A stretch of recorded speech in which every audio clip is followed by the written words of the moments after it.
Alors, est-ce que aujourd'hui, le trou qui se trouve au-dessus de l'Antarctique dans la couche d'ozone est en train de se résorber ou est-il au contraire en train de se réagrandir? Parce qu'il y a des débats sur ce sujet. Euh, Par rapport au rapport de NASA et l'agence de l'espace européenne, la couche d'ozone s'est maintenant stabilisée.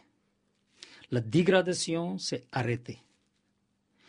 On a déjà les données pour dire que la concentration de CFC et les autres substances qui sont nocives pour la couche d'ozone, c'est déjà réduit.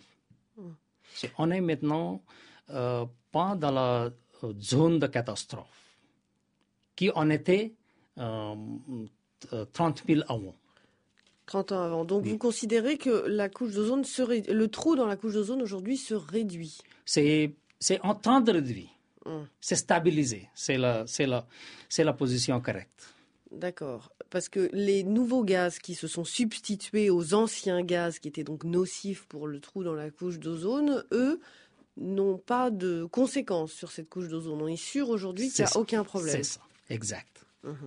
Alors quel est le lien, parce que ça les auditeurs et moi-même, tout le monde a du mal à comprendre, le lien entre la couche d'ozone et les changements climatiques? Les substances, les chimiques qui sont nocives pour la couche d'ozone, c'est aussi les substances, c'est les gaz d'effet de serre. Nous avons des effets bénéfiques également en termes de climatique, du protocole de Montréal. Et grâce au protocole de Montréal, en effet, les CFC sont aussi le puissant gaz à effet de serre, jusqu'à plus de 10 000 fois plus puissant que le CO2. Ah oui. CO2. C'est 10 000 fois plus puissant que le dioxyde de carbone. Donc le fait de les avoir éradiqués limite les changements climatiques. C'est ça. C'est le lien. C'est pas seulement le CFC, mais les autres substances que l'halon et les autres qui sont nocifs pour la couche d'ozone, c'est aussi les gaz qui sont très puissants que le CO2 pour le changement climatique.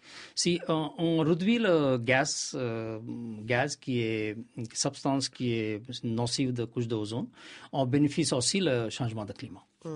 Mais le dioxyde de carbone, lui, n'a pas de conséquences sur la couche d'ozone. Non, pas du tout. C'est ça. Très bien. Alors, dernière question. Pourquoi le... Attendez, non. Qu'est-ce qu'on avait dit? Voilà. Dernière question. Le protocole de Montréal, donc, qui a été adopté en 1987 par de nombreux pays, est considéré aujourd'hui comme le succès vraiment environnemental au niveau international. Qu'est-ce qui explique que ce soit si emblématique?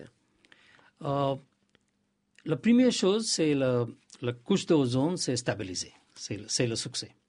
La deuxième, tous les pays du monde, les 196 pays qui sont membres des Nations Unies, et tous les pays, c'est partie du protocole de Montréal. Il n'y a pas d'autres traités et l'agrément et le protocole qui a ce succès comme protocole de Montréal. Tout le monde a adhéré. Oui, tout le monde. C'est le 100% de l'humanité. C'est le parti du protocole de Montréal. La troisième chose, c'est les chimiques qui menacent la couche d'ozone, c'est éliminé. Ça aussi donne le message pour le changement climatique. On peut faire quelque chose si on peut démarrer l'action. On peut démarrer l'action pour commencer l'élimination les substances qui menacent le changement climatique. C'est aussi le message pour les gens qui négocient le protocole de Kyoto. Notamment à l'approche de Cancun, évidemment, ce sommet sur le climat qui a lieu dans quelques mois. Mais est-ce qu'on peut aussi imaginer que tous les pays du monde se mettent à signer un protocole. Alors on sait bien que ça ne sera pas à Cancun, hein, ça n'a pas été à Copenhague, donc on ne sait pas un protocole de quelle ville. Est-ce qu'on peut l'imaginer, sachant que c'est quand même plus difficile d'éliminer les émissions de dioxyde de carbone, voire impossible, alors que c'était quand même plus simple pour les industriels de changer de constituant et de changer de composants. Je crois que c'est pas difficile pour éliminer le CO2 dans l'industrie. C'est pas difficile. Mais avant le 1987, les gens pensaient que l'élimination de CFC est aussi difficile. Mais on a fait ça. C'était très difficile économiquement et aussi pour techniquement. Comme maintenant, les gens pensent que l'élimination de CO2, c'est difficile. Mais en même temps, là, quand on parle, on en émet du CO2.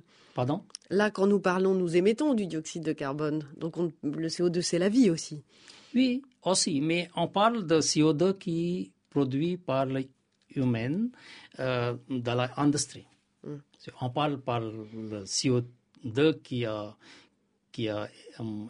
émis par la vie, par les biosphères. Comme Et ça. vous dites que c'est facile?